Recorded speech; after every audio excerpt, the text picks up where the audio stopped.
আজ মিহিত 1 মাস 21 দিন সম্পন্ন করলো। এই 1 মাস 21 দিন সম্পন্ন করায় মিহিতের যে 1.5 মাস হয়ে গেল, অর্থাৎ এই 1.5 মাসের মাথায় তার কিছু ভ্যাকসিন রয়েছে। সেই ভ্যাকসিনগুলি দেওয়ার জন্য মিহিতের মা এবং আমি তাকে একটি প্রাথমিক স্বাস্থ্য কেন্দ্রে নিয়ে যাচ্ছি। যে ভ্যাকসিনগুলি সেই প্রাথমিক স্বাস্থ্য কেন্দ্রে বিনামূল্যেই বা ফ্রিতেই দেওয়া হয়ে থাকবে। এই ভ্যাকসিনগুলি নিলে যে কোনো শিশু বিভিন্ন রোগ প্রতিরোধ ক্ষমতাগুলো থেকে সহজেই মোকাবিলা করতে পারবে। আমরা প্রাথমিক স্বাস্থ্য কেন্দ্রে পৌঁছে গেলাম।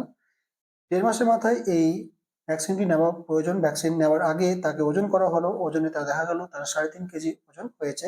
জন্মের সময় তার ওজন খুবই কম ছিল, প্রায় 2 কেজি। এই ভ্যাকসিনগুলি যে রয়েছে সেগুলি হলো OPV1, পেন্টা 1 এবং PCV1। রোটা 1 এই ভ্যাকসিনটি না থাকায় সেটি পরবর্তীকালে করে দেওয়া হবে। মূলত এই 3টি ভ্যাকসিন আজ মিহিতকে দেওয়া হবে। ভ্যাকসিন নেওয়ার পর বা টিকা নেওয়ার পর তার কেমন স্বাস্থ্য হয় বা তার